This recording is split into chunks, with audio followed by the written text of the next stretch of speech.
Bonsoir à toutes et à tous, bienvenue sur Afrique Uni Radio, ravi de vous retrouver pour votre journal international. Je suis Antedi Achille. Voici les grands titres de l'actualité. En République démocratique du Congo, une affaire choquante indigne l'opinion à Kinshasa. Une femme est violentée par un médecin après son accouchement. Le praticien arrêté. En République du Congo, Denis Sassou Nguesso définitivement vainqueur de la présidentielle. La Cour constitutionnelle valide les résultats. Football africain, coup de tonnerre à la Confédération africaine de football avec la démission de Vero Mosengo Omba. Merci de votre fidélité. On ouvre ce journal sans attendre avec l'actualité qui fait réagir. En République démocratique du Congo, à Kinshasa, une vidéo choc continue de susciter l'indignation. Une femme a été violentée par un médecin juste après son accouchement à l'hôpital général de référence de Kinkole. Le praticien a été arrêté, une enquête est en cours et les autorités promettent des sanctions exemplaires. La première dame a ordonné la prise en charge de la victime et de son nouveau-né.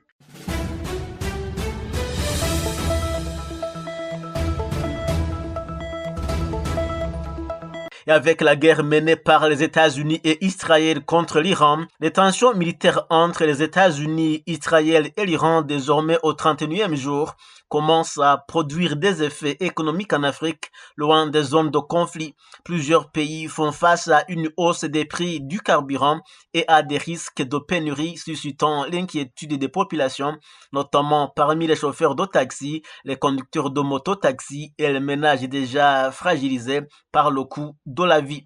En Tanzanie, les autorités ont confirmé une augmentation notable des prix du carburant, reflet des perturbations du marché mondial liées à la crise. Cette hausse impacte directement les activités économiques et du quotidien, en particulier dans les transports et le commerce, où les professionnels constatent une baisse de leurs marges et de leur clientèle. Plus largement, cette situation met en évidence la forte dépendance énergétique de l'Afrique vis-à-vis des marchés extérieurs et les relance les débats sur la nécessité d'investir dans des solutions durables comme les énergies alternatives et les réserves stratégiques afin de mieux protéger les économies africaines contre les chocs internationaux.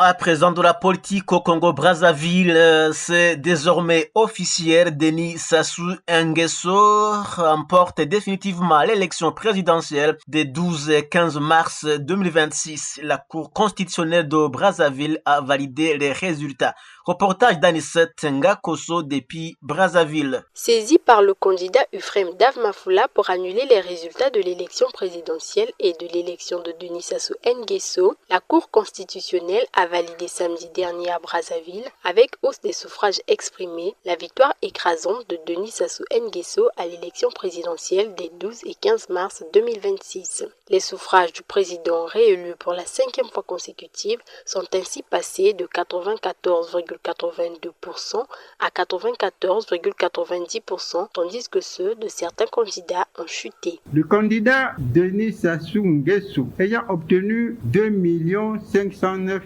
456 voix, soit 94,90% des suffrages exprimés, et donc plus de la majorité absolue des suffrages exprimés dès le premier tour de l'élection du président de la République, scrutin des 12 et 15 mars 2026, est déclaré élu président de la République. Alors que ce verdict de la Cour constitutionnelle marque la proclamation définitive des résultats à la présidentielle, Davmafoula ne s'avoue pas vaincu. La décision du juge constitutionnel a été donnée et je prends acte. Mais cela n'enlève pas le constat que nous avons fait. Cela n'enlève pas la vérité de ce qui s'est réellement passé. Dans notre pays, ce que nous cherchons avant tout, c'est son avancement. Et en tant que politique, je suis attaché à une notion de légitimité. Mais je voudrais ici dire un grand merci aux Congolaises et Congolais qui m'ont apporté leur voix, parce que je pense que c'est un signe qu'ils sont pour le changement. Et je peux simplement leur garantir que je continuerai à mener le combat pour la démocratie dans notre pays. Dave Mafoula n'est pas le seul opposant à dénoncer les irrégularités lors du vote général de ce scrutin. Destin Gavé l'avait fait avant lui et même la principale opposition, l'Union panafricaine pour la démocratie sociale UPADES, n'y a pas pris part en raison du manque de transparence. Toutefois, aucune initiative concrète n'a été mise en place par les opposants pour remédier à cette problématique du manque de transparence qu'ils dénoncent régulièrement. La cérémonie de prestation de serment du président réélu aura lieu le 16 avril prochain. Brazzaville, Anicette Ngakoso, Radio Afrique Unie.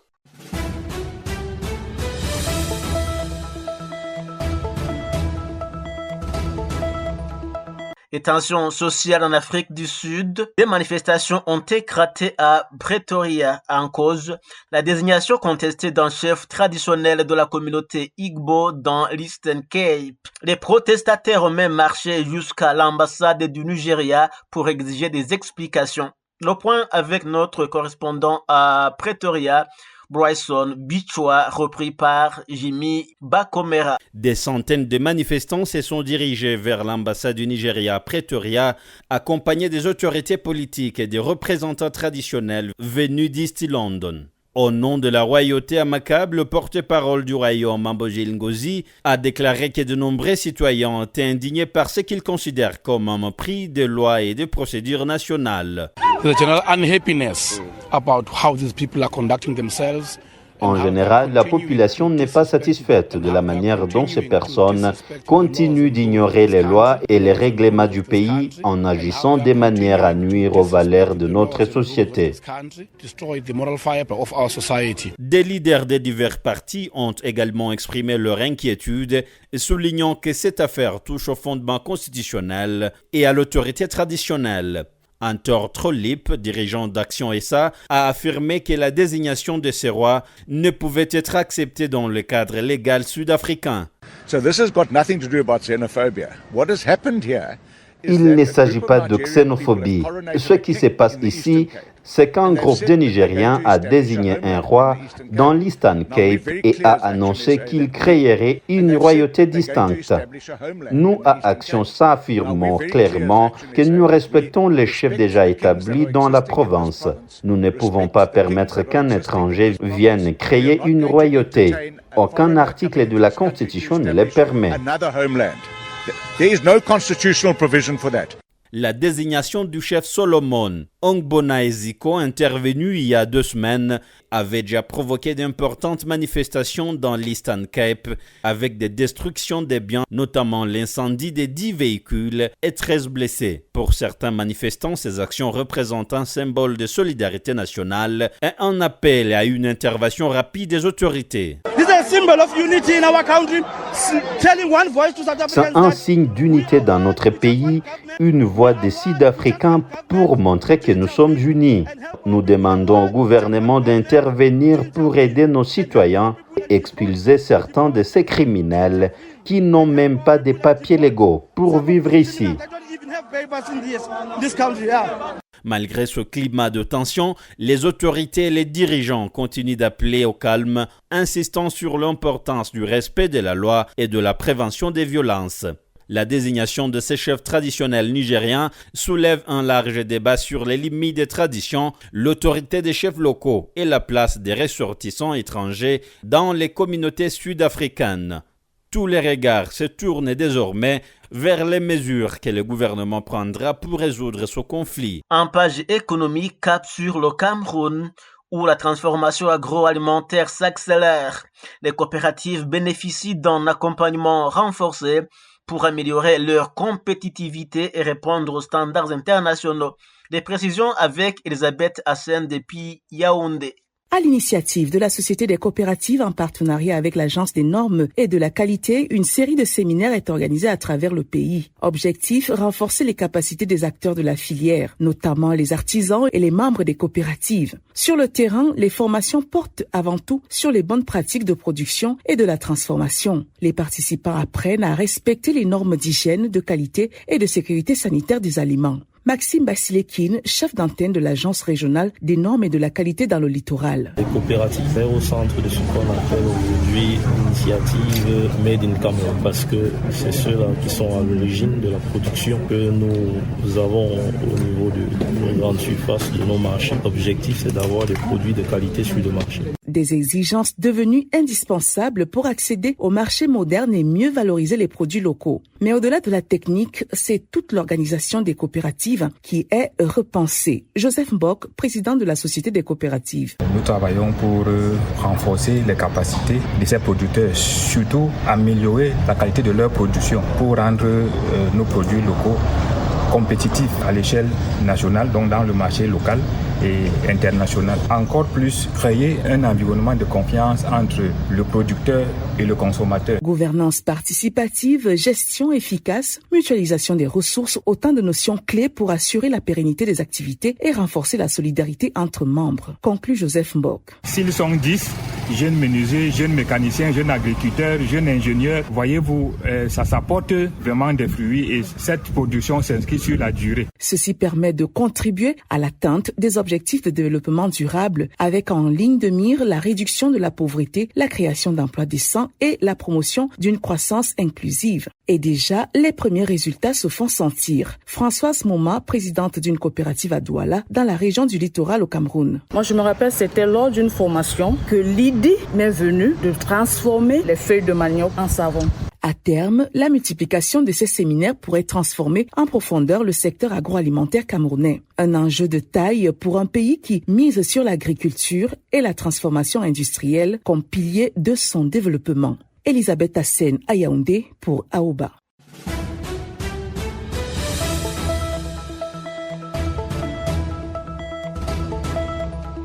Et au Rwanda, pour parler de l'innovation, le pays misait sur le numérique pour améliorer l'environnement des affaires. Le Rwanda Development Board a mis en place un One Stop Center qui simplifie les démarches administratives pour les investisseurs. Les précisions de Benigne Mugisha depuis Kigali, la capitale rwandaise. Au Rwanda, la technologie et l'innovation occupent une place de plus en plus importante dans la transformation des services publics. L'objectif est clair, faciliter les démarches pour les usagers et les investisseurs tout en accélérant le développement du pays. Au sein de l'Office rwandais de développement RDB en sigle, le numérique est aujourd'hui au cœur de la stratégie.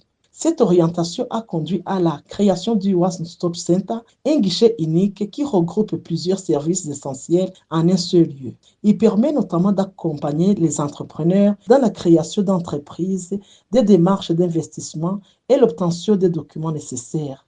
Ce centre facilite considérablement les procédures, aussi bien pour que les investisseurs étrangers pour les nationaux. Un des responsables de RDB, du nom d'Obafakulela, souligne que le One Stop Center abrite également d'autres institutions indispensables comme les services de l'immigration, de l'administration fiscale ou encore de la protection de l'environnement. Lorsque tous ces services sont regroupés au même endroit, cela facilite les démarches et permet aux usagers d'accomplir plusieurs procédures à la fois. Ainsi, lorsque vous allez enregistrer une entreprise, vous y trouvez également d'autres institutions telles que Rwanda Revenue, les services de l'immigration, ainsi que ceux chargés de l'environnement comme REMA et autres. Les commerçants et investisseurs saluent également cette initiative. Ils expliquent qu'aujourd'hui, lorsqu'ils se rendent au RDB, ils trouvent sur place toutes les institutions dont ils ont besoin pour compléter leur dossier. Autrefois, les démarches étaient plus longues et contraignantes. Il fallait se déplacer d'un service à un autre pour obtenir différents documents, notamment auprès de l'administration fiscale. Désormais, ces services sont regroupés dans un même espace, ce qui permet de gagner du temps et de simplifier les procédures. Par ailleurs, l'accès aux documents fonciers a lui aussi été modernisé. Grâce à la digitalisation, il est désormais possible de faire une demande de titre de propriété ou de modifier l'usage d'intérêt à distance depuis son bureau sans avoir à se déplacer. En somme, La mise en place du One Stop Center et l'intégration des outils numériques ont permis de simplifier les démarches administratives liées à la création d'entreprises et à l'investissement au Rwanda, renforçant ainsi l'attractivité du pays. Depuis Kigali, Beni Mugisha pour Afrique Unie Radio.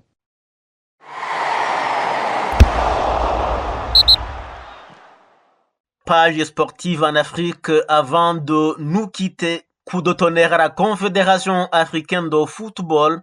Son secrétaire général Véron Mosengo Omba a démissionné le 29 mars 2026 après plus de 30 ans de carrière dans le football. En poste depuis 2021, il quitte ses fonctions en évoquant des raisons personnelles dans un contexte de tension interne au sein de l'instance dirigée par Patrice Motsepe. En attendant son successeur, l'intérim est assuré par Samson Adamou. Une période d'incertitude s'ouvre désormais pour la Confédération africaine de football.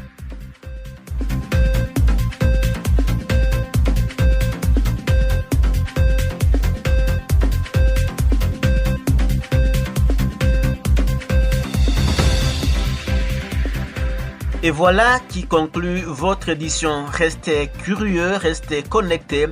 Et souvenez-vous, derrière chaque information, il y a des vies, des histoires qui comptent. Merci de votre fidélité. À demain pour un nouveau tour du monde de l'actualité. D'ici là, prenez soin de vous et de vos proches. Portez-vous bien et au revoir.